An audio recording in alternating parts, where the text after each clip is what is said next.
Welcome to the Salmon Runs YouTube. Enjoy the video. You start now, power the Bose speaker off and unplug all cables, then place it on a soft cloth to avoid scratches. Remove any rubber feet or covers, keep screws organized. Once visible, use a small Phillips to remove external screws and then gently pry open with a plastic tool to avoid plastic damage.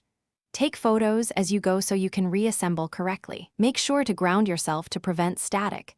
This preserves internal circuits and battery connection. You'll now access the internal battery. Identify the connector and carefully unplug it by pulling the housing, not the wires. Next, detach any foam or adhesive holding the battery. Peel slowly to avoid tearing flex cables. Place the new battery in the same orientation, align the connector, and press it until it clicks.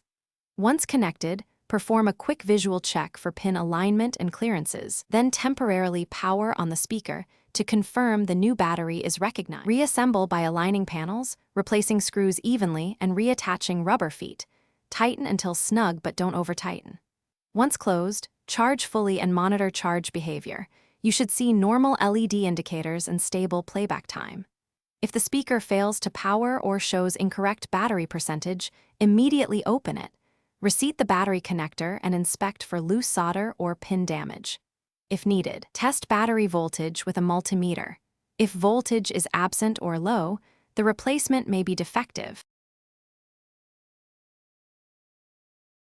Thanks for watching. Consider subscribing if we helped you.